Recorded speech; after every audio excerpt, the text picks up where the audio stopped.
Welcome to the Optimistic Curmudgeon, where the best ideas win. I'm your host, Josh Herring. Today, my guest is Dr. Nathanael Blake, postdoctoral fellow at the Ethics and Public Policy Center. Nathanael is also a senior contributor to The Federalist and has written over 150 articles for them.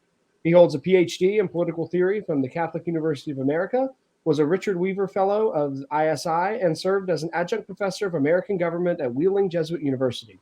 Nathanael, welcome to the Optimistic Curmudgeon. Thank you for having me, Josh. And a special thank you for joining me after the troubles with the first recording. I so appreciate you being willing to come back on a take two. Hopefully it's better. If not, then we'll say that the first recording was amazing. That's it. That will have been the perfect one. Well, especially since when we talked a few weeks ago, none of the stuff with Disney had broken yet. None of the Disney law was still theoretical. But so much seems to have happened in this space about the Parental Rights and Education Act in the last few weeks. So I'm kind of glad we can have an updated conversation tonight. Yeah. Also turned out that Jake from State Farm might have been a little creepy. It's just possible. Just maybe. Yeah, I'm going to avoid the temptation to bring up the Southern Baptist impossible creepiness. I've been listening too much about that already today. Before we get into our main topic tonight, I did want to see if you could just help us know a little bit about you, your background, and the work you do with the Ethics and Public Policy Center. What all areas does your work focus on? So it's a little bit of a roving commission in terms of what I can write about, which is practically whatever I feel like and someone will publish. But my particular areas of interest as a writer tend to be social conservatism, so abortion, transgenderism, all of those fun, non-controversial topics. As a scholar, I've written on a few different things, including everyone from Russell Kirk to Alasdair MacIntyre to Hans Georg Gadamer, who I think you also have an interest in. So a focus there has been on philosophical hermeneutics and then trying to bring that into conversation with the natural law. And then an additional area of scholarly interest has been discussing the American heritage and the American founding and bringing out the different strands in that instead of viewing it as some people suggest. People ranging from columnists like David Brooks and Bret Stephens at the New York Times to disciples of the late Harry Jaffa of Claremont, that America is basically a liberal project and that we should focus on refining the liberalism of America and rejecting the rest. And instead, I argue that no, America is a synthesis. In fact, you could call the founders political syncretists, in that they wove together multiple disparate threads from the common law heritage to, yes, some classical liberalism, to their own experience with self-government, to a sometimes disturbing obsession with ancient Rome and ancient Greece. If you look at the Federalist Papers, there are far more references to that than to, say, John Locke. So those are a couple scholarly areas of interest. Man, that sounds fabulous. I'm sure it has its downsides and its rough days, but it sounds like sort of a dream job to be able to write about really whatever you're interested in that kind of hits those different areas. I enjoy it. I'm so glad. Well, Nathanael, I know we didn't really plan it this way, but I was struck by maybe I'll just go so far as to call it perhaps providence. That we were already planning to have this conversation today when about 2 hours ago in North Carolina, the North Carolina Republican senators for our state revealed that they've been working on the Parental Rights and Education bill for the state of North Carolina. They just did a press conference. These are some of the notes I got from their press conference. They fully affirm the parental involvement in a child's education. They're trying to legislatively protect a parent's right to request classroom materials. They affirm that parents do, in fact, have a right to know about any mental or physical struggles that their children are undergoing. They establish particular standards for age-appropriate content. The senator specifically stated that gender identity and sexual orientation teaching, quote, has no place in the kindergarten through third grade classroom. Their goal as a group of senators is to enumerate the rights that parents thought they already had. I thought was such a fascinating way to kind of set this up, as if parents have assumed time out of mind that they do in fact have certain rights in regard to their children's education. But something has shifted in our actual education where it seems that public education is trying to lock parents out. And it seems like we're on the cusp of kind of a major legislative movement to really push back against some of those tendencies in public education. What are your thoughts on kind of all of that happening in North Carolina? Well, we're going to need a longer podcast for that.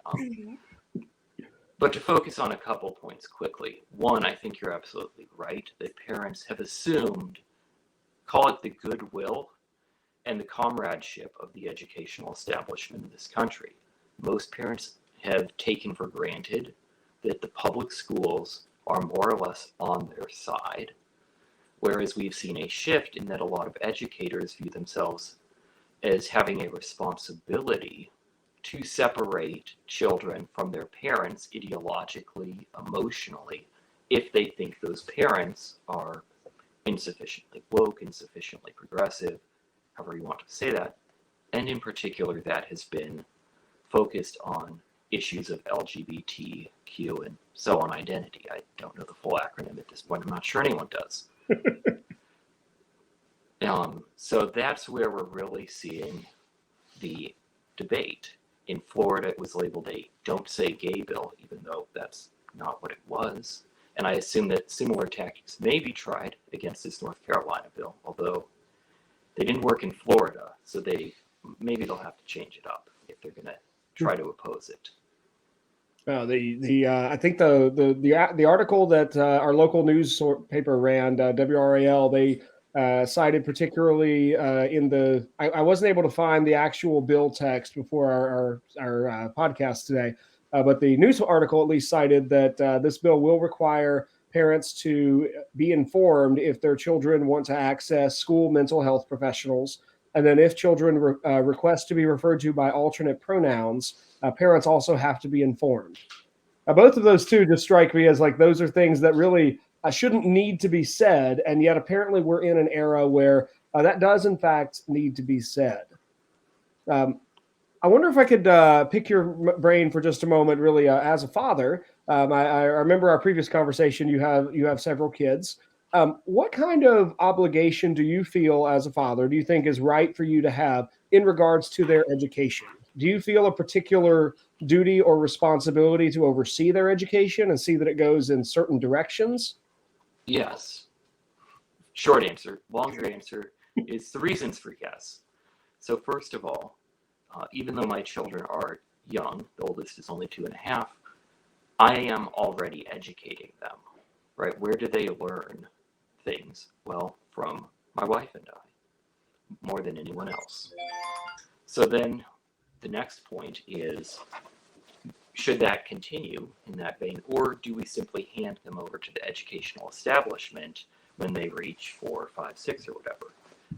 And I think the answer is clearly no, because the educational establishment will not know my children as well as I do. They will not love my children as well as I do.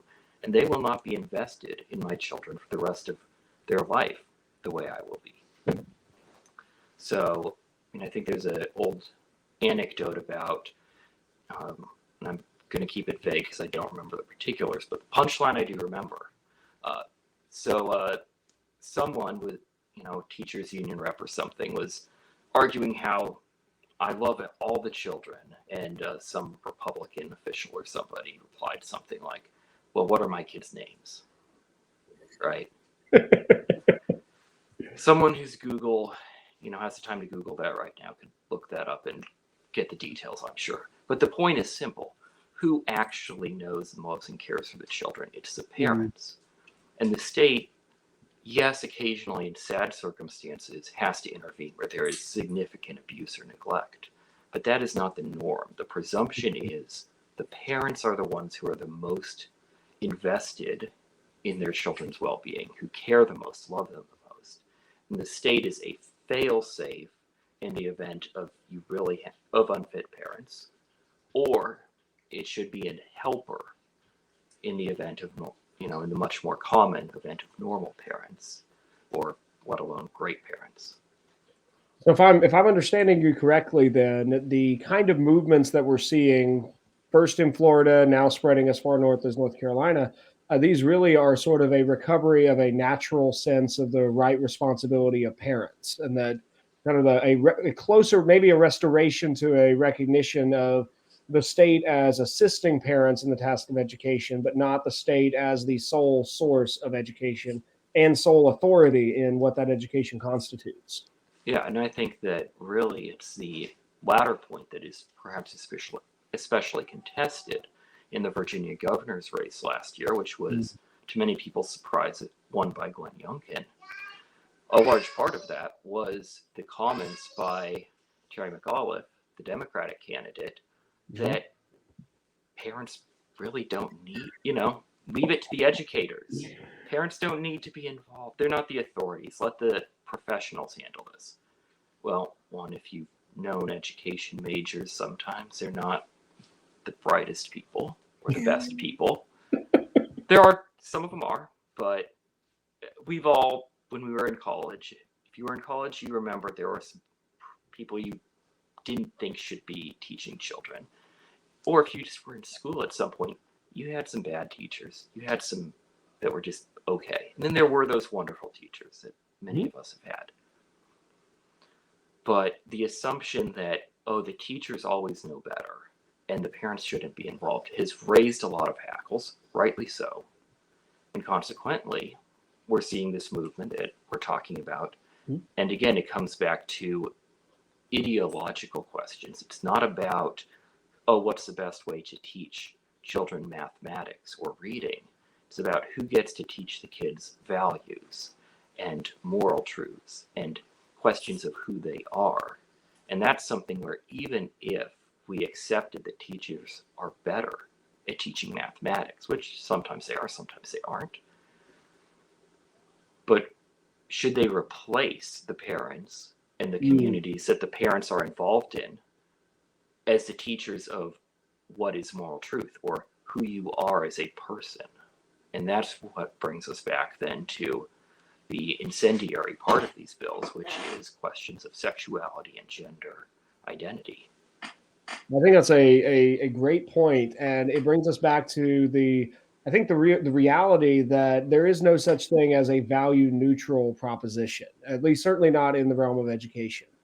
We do have everybody in education, whether they realize it consciously or not, has a good towards which they are aiming their efforts. They want to accomplish something, and I think it's really interesting that of all places that we could see the current tension points in American politics. It's back to education, and in many respects, it goes to as granular a level as pronoun usage in the classroom. Let's shift for just a moment over to the article that at least led to our initial connection. We got together for our first conversation after I read your article entitled "Okay, Groomer: Why Some in the LGBT Movement Are Focusing on Kids."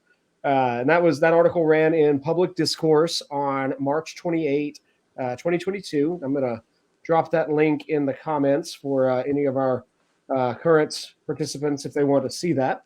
But that in that article, you make a really interesting argument that's looking at a lot of these issues, and it's from March, so it's from a couple months back. But could you walk us through the argument that you make in that article, particularly in terms of its connection to education and parents and children? What's happening in that article? So, briefly, as we've just been talking about, there's been a real effort to focus on teaching children about sexual orientation and gender identity, and a lot of pushback to that. So the question is why? Why is that so essential to the progressive educational worldview? And I think the answer to that is found in the assumption, based on popular arguments that I'll come back to in just a moment, that we are born this way. And that argument was tremendously successful for the movement for same-sex marriage. For instance, the argument, we're born this way, and therefore it's wrong to judge us, it's wrong to deny the value of our relationships. It's wrong to say that they're second class or not as good or anything like that. Those arguments were very, very successful. They won. Whether or not we agree, they won. So that has then been transferred to the entirety of this ever-expanding spectrum of sexual and gender identities.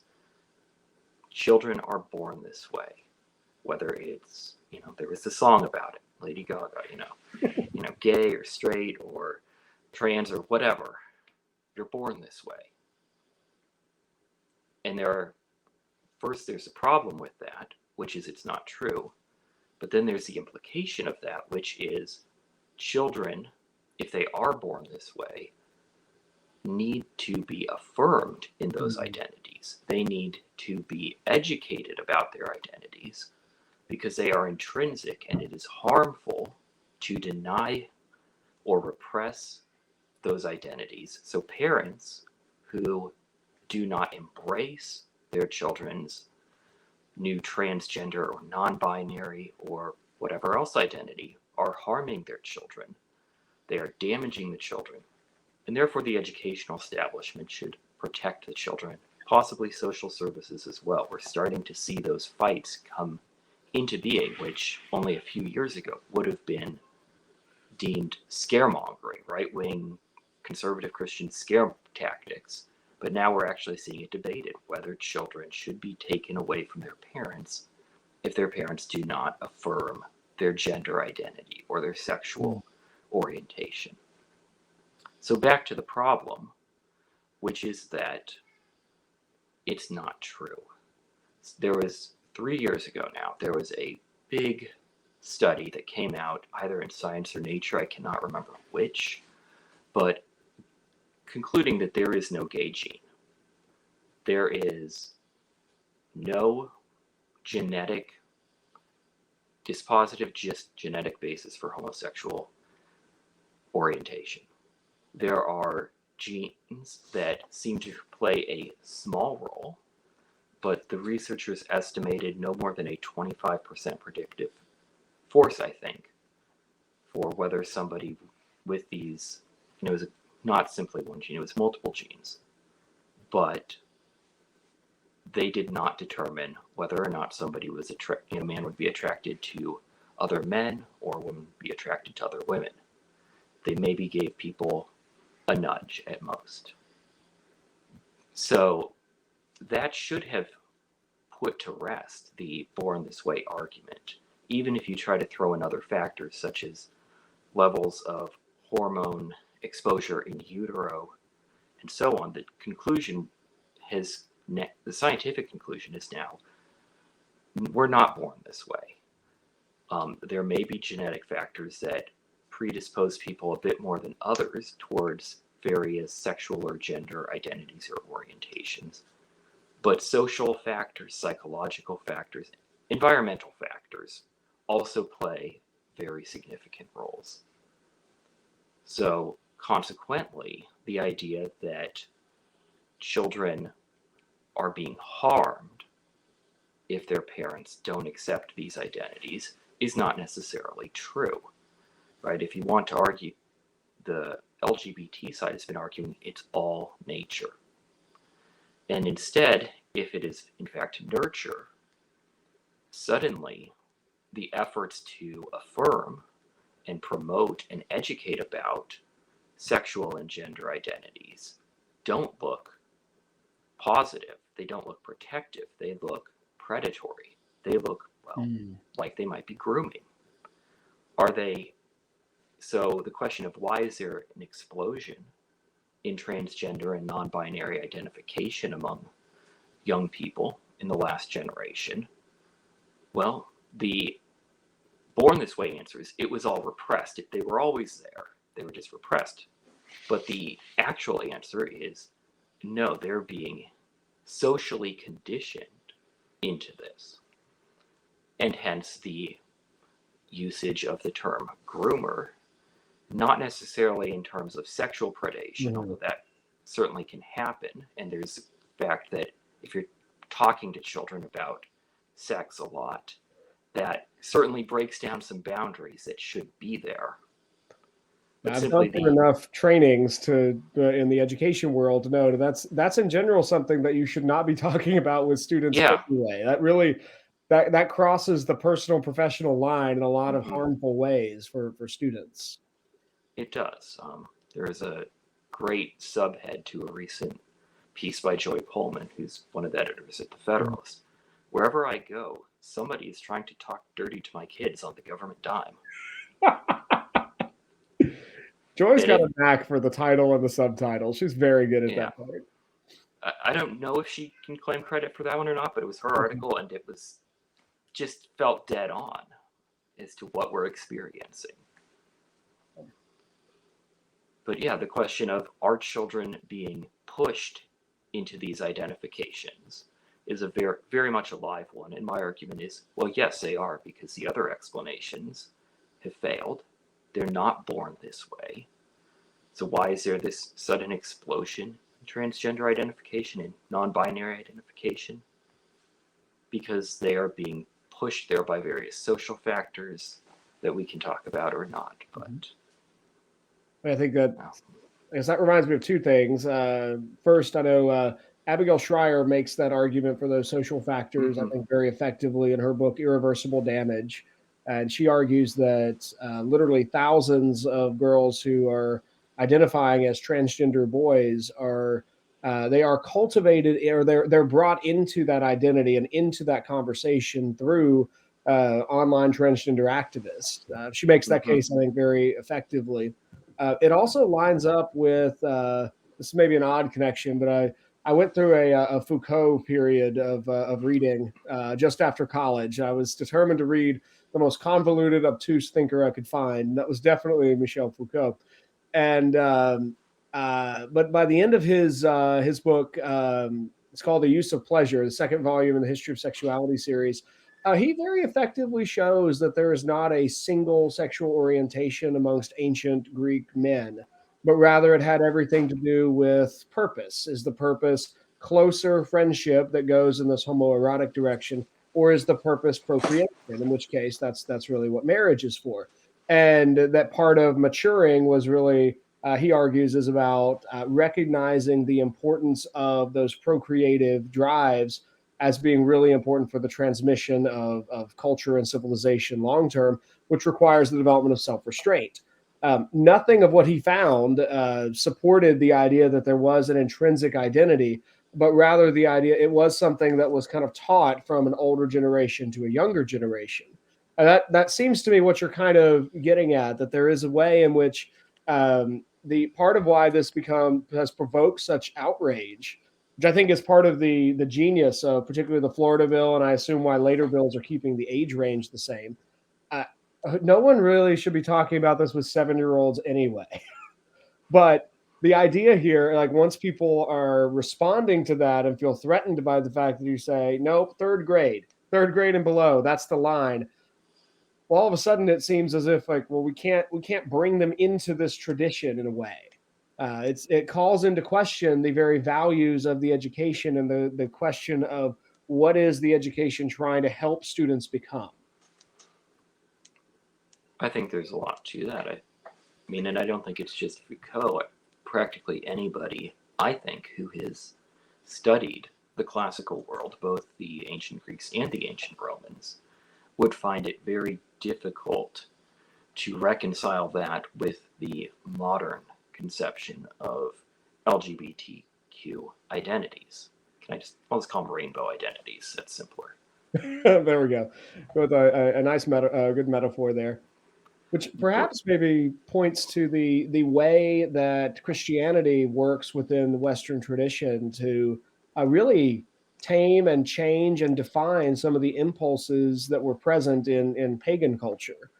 I think Christianity kind of enters into the tradition with the sexual ethic of marriage and really kind of isolating sexuality, or locating sexuality purely within the marriage relationship. And so I wonder if there's a connection here between the rise of the, as you call it, the rainbow identities, but also a decline in Christianity kind of in the West in general, and an erosion of that Christian influence on sexual ethic. I think so. And I think that part of this is simply that Christianity was the first sexual revolution. There's a great piece in First Things a few years ago that made that argument. I do not recall the author, unfortunately. But again, if you look at the classical world, or if you want to look further afield, other cultures before Christianity, the sexual ethics were completely different. The social ethos surrounding sexuality was completely different. And Christianity utterly changed how people viewed sex, how they viewed marriage and family, consequently. Marriage is a natural good, but it is also one that is easily turned into a relationship that's mostly about property, whether that is treating women as property or simply alliance building between households. And you can explore all the different factors of sex in the ancient world, from child prostitution to that was not seen with horror at the time, but simply part of how things were, to infanticide, which is simply a more extreme version of the abortion we ourselves practice in our culture, to the use of slaves for sexual pleasure, and of course the unequal relationships that permeated all of that. So even homosexuality has emerged differently post-Christianity. But I do think there might be some reversion, or at least some new elements breaking out in these rainbow identities and how they act as Christianity wanes, as people who adopt these identities have no longer been shaped by or are no longer conversant with the Christian world in the same way that, say, the generation of Auden, to take one poetic example, was. So maybe we kind of recap that. Your argument is that in the OK Groomer article is really looking at the way that there's a foundational view about human nature that is, and there's one that's professed that people are born this way, but that's not actually what we found or what scientific study has found, but that instead people have to be brought into this way. And so that the reason that these bills have provoked such outrage is that they sort of reveal that there is an attempt to bring students into this, but without the awareness of parents, which I think is absolutely fascinating, because there certainly are some parents who I think would profess very progressive values and they would not be upset at their children being introduced to these ideas at an age when they could weigh them. But there seems to be something very sneaky about bringing this into the youngest ages before there's that ability to develop mental discretion and compare different ideas and decide which one somebody wants to follow. Yeah, or even have much of a sense of what it means to be a boy or a girl.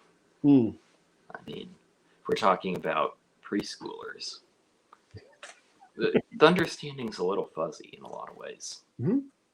No, that's certainly true, and maybe that's a good transition to the other article I wanted to ask you about.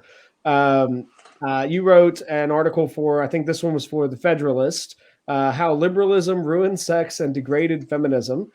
Since the last time we talked, I've actually read the book that you were interacting with there. If I remember correctly, you're talking about a review of Christine Imba's book, Yes. Rethinking Sex.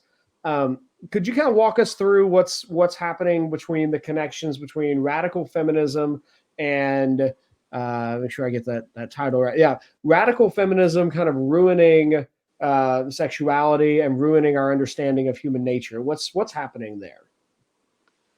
Right. So you're actually one up on me. I still haven't read that book. I've read excerpts, but so the argument that I made was simply looking at the response to this book, which is Emma's not a conservative Christian. I think her faith journey, or however you want to term it, she was sort of raised evangelical, converted to Catholicism. I think it's fallen away from that. But she, as a writer and a, I guess, observer of the culture, is noticing that a lot of young women are very miserable. And furthermore, that a lot of this misery is about sex and relationships. The sex is not good, the relationships are often not good. And to take one example that she leads some of her excerpts with, and that I think then Goldberg in her review discussed, you've got a young woman who says, well, my boyfriend is great, except he likes to choke me a bit during sex, which is kind of dark and horrifying. And But as this, I will just mention that that I remember that section from the book, and it was just awful and like the way the setting that story takes place in is like they're at a conference. These are not like weird people. This is a professional woman. She's some sort of high level. They're doing drinks before conference, and she's telling this story, and it's just it's just bizarre to think that like this is her experience. But I didn't mean to interrupt. I just was like that was a very gripping part of the book for sure. I mean, I think Emma had an eye for that sort of anecdote that illustrates what the culture is like for even very successful young women. So obviously this sort of thing is fueled by internet pornography, and which has become not just ubiquitous but more perverse. Things that used to be very weird are now normal. So Emma is pushing back against this, and she doesn't want to take it too far because she's still not willing to associate herself with conservative Christianity too much. And then Goldberg, New York Times columnist Michelle Goldberg, responded in a review, and that was what I really wanted to focus on in the column. Because Goldberg's response is, well, the problem is not that there's anything wrong with anybody's sexual desires. The problem is that women just aren't assertive enough in saying what they want, and in particular, what they don't want. So it's simply a communication and negotiation problem. The boyfriend wants to engage in degrading things, the girlfriend doesn't want to, and the girlfriend just isn't assertive enough. And what I was pointing out is, well, this relativistic stance won't work. One, because desire, the way it is structured, is that immediate and passionate desires are likely to win out over what we might call more long-term but weaker desires. So the desire for a loving, healthy relationship is likely to lose out to the pressure from the other partner for, well, give me what I want in bed right now. But additionally, we still don't have any way to judge between what is a good or healthy relationship and what isn't, other than personal preference. So there's nothing wrong with this young man in Goldberg's account and the liberal account that she's trying to salvage this, I guess, third wave feminism, this sex positive feminism. Rather, what she's really trying, the problem is not the boyfriend's desires or anything. It's simply that we need a better way to mediate desires. But that is also not, it's not only not how desires work, it's not how culture and society and relationships work. Culturally, a lack of norms is in fact an endorsement of certain norms. Just as anything, saying that all desires are equal will privilege certain desires. Saying that all relationships, all norms, all conceptions of what is good in a relationship are equal will in practice privilege certain forms of relationship, and so on. So the problem of, well, how does the young woman in this anecdote get out? Well, she can dump the boyfriend. She probably should.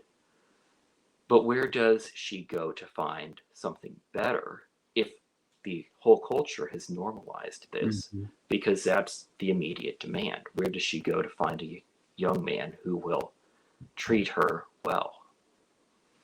Yeah, I think you're onto something really important there. That between Imba and Goldberg were pretty. I thought they were pretty similar in that they both of them are picking up on. They both recognize something's wrong, but they kind of stop before drawing the real conclusion. It seemed to me that the real conclusion is this ought to push us back to really ask questions like, well, wait a minute, what if the sexual revolution was actually wrong in asserting that there are no moral laws that govern this part of human activity? What if they were wrong that anyone can have sex with anyone else as much as they want and no harm will happen as long as it's all consensual? And if those are actually wrong, and if we're actually harming ourselves and harming others through consensual methods, we have much deeper questions to ask. But Embo particularly had some passages in that book where she sort of seemed to recognize it, but she didn't want to actually ever condemn anybody for anything. And That it, was the impression I got from what I've read. yeah, Yeah. which also seems to be part and parcel, I think, to maybe try and stitch these two together. Seems to be part and parcel of the same problem that is trying to be addressed by these parental rights and education bills. That it's not a very high standard to draw. It's not to say third grade, 8 years old, but even drawing that line provokes incredible outrage. We seem to be in a moment where our society is so far from recognizing reality and recognizing that we are finite, contingent beings that depend upon our limitations to define us. And that if we can live inside of those limitations, we can live really well. But outside of those limitations, we end up harming ourselves in all kinds of ways. Yeah, so I'd say two things in response to that. First is that with regard to our finitude, the problem with viewing humanity as and ourselves as endless possibility is that possibility and maintaining possibility forecloses actuality, right? And the converse is also true. If you become one thing, you're foreclosing many other possibilities. And we don't like that as a culture. We want to say, well, you could be whatever you want. You can be anything. You could be everything. But maintaining that means not ever really becoming much of anything. So back to sex and the dating market, keeping your options open forecloses the possibility of ever forming a deeper, longer term, well, a marriage. But you could reverse engineer it from, which I think Emma does a little bit. Well, commitment and love and concern for the other person. Oh, Okay, so we're just recreating marriage, and then yeah. that brings me. Yeah, Sorry, the closest she gets to a solution is something she calls radical empathy. It it I don't have a super strong philosophical background, but she draws a little bit on Immanuel Kant, and I think she has a pretty juvenile understanding of Kant, but she argues that basically if you just appreciate the other person and you think about the other person, then you'll do better. It's really thin. But it it's moving sounds in that that. same direction. Well, It's and I trying think, to get back to marriage.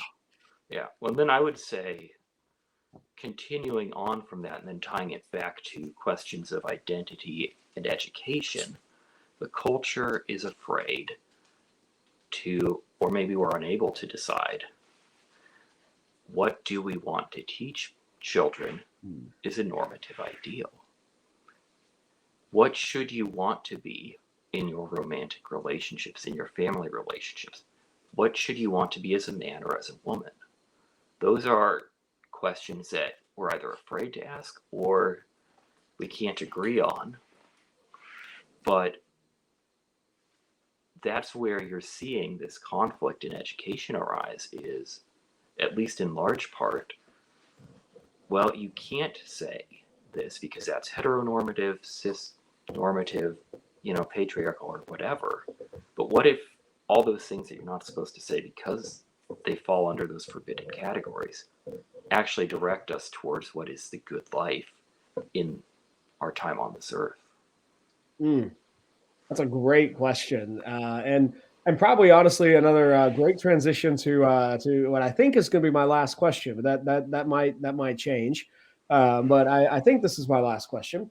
Um, so if people like, well, I want to kind of bring us back around to a question of hope, because we've been a little gloomy in our Mhm. discussion so far. Well, we've been talking about gloomy topics in a gloomy the gloomy era of Western civilization.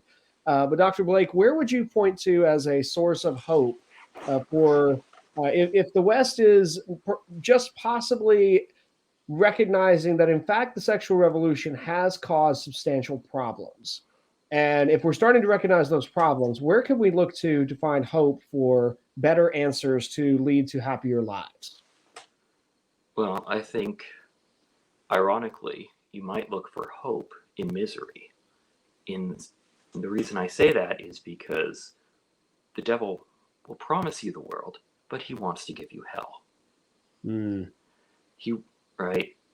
And you can look at that in a Christian perspective with literal evil spiritual forces, or you could simply take it in a more metaphorical way, in that evil and poor choices tend to inflict misery, not only on others, but also on oneself. Plato, we were talking about the ancient Greeks not long ago.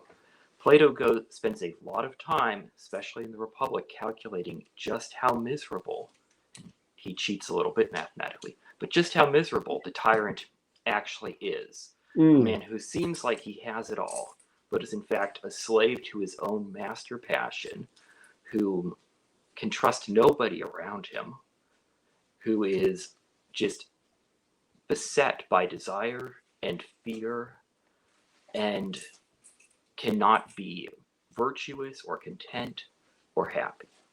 So I would say misery, pain, can serve a very important function to alert us that there is a problem, and I think it is starting to. The party is over. I mean, I remember the 90s. It, and I've read about previous years, but, the Clinton years, it was a party, it was great, and now we're sort of looking back and saying it was actually exploitative and degrading in a lot of ways. Mm. And we're starting to pick up on the ways in which the sexual revolution, just the unbridled indulgence, has made people miserable. And that is creating an impetus to look elsewhere. And I think that Emba's book, weak as it may be in Mm-hmm. places, is certainly a sign that there's an audience for that. I think Michelle Goldberg's columns, I picked on her a few times recently, and she's not ready to give up liberalism or liberal feminism, but she's realizing that there is a problem. And I think you can see the cracks appearing in the sexual revolution. And there may then be hope that people will say, well, wait, what should I be doing? How should we be living if this is not going to bring us happiness? I think that's a really helpful way to analyze that and think through those issues. It reminds me of a book I read several years ago by Francis Schaeffer, "The God Who Is There." I had to read it for an apologetics class at Southeastern Mm-hmm. Baptist Theological Seminary, and Schaeffer argued that the most effective apologetic is does what he called it blows the roof off of other people. He mixed his metaphors a little bit, but he talked about people walking as if they had roofs over their head and they're missing the sky, the fullness of the real. Mm-hmm. And so rather than the apologist going around telling people you're wrong, and you're wrong, a more effective approach was to attempt to explode their presuppositions and to explode the assumptions that they were making, and then all of a sudden natural rationality would take over, and all of a sudden people would perceive far more because they start to question their own presuppositions. It seems to me that we're at a point where, and I agree with you about Imba's book, I think that's the redeeming quality of it, if there is one, that it does just kind of throw up a huge red flag and say there is a lot of pain and suffering here, and that pain and suffering can be incredibly illustrative. I mean, Mm-hmm. pain teaches us not to burn our hands. It teaches us not to hit our fingers with a hammer. Pain can be a great teacher because it teaches us that we're doing something that we don't want to do. And hopefully that pushes us back towards sources of truth, back to sources of reality. Because there are great riches of truth that can help us all live much more full lives. Well, Dr. Blake, I think we are pretty close on our time for tonight's discussion. Where can people find and follow your work online? So they can go to different places I write for. You've mentioned that, the Federalist, Public Discourse, a few others. But Ethics and Public Policy Center has a website, and they post work by their various fellows and scholars. And there is a page of mine on there. You can also look at the work by a lot of other great people there, from Ryan Anderson, Alexandra de St. Dismar, Ed Whalen, George Weigel, many other wonderful people working there. So you can find me there. You can also find me on Twitter. I only recently joined. I'm still not quite sure about it, but we're all wondering Blake, if Elon Musk is really going to do anything. Who really knows? I mean, it could have all been a stunt. But N Blake EPPC. If somebody give us that handle one more time. N Blake EPPC. Wonderful. Somebody's on the Bird website.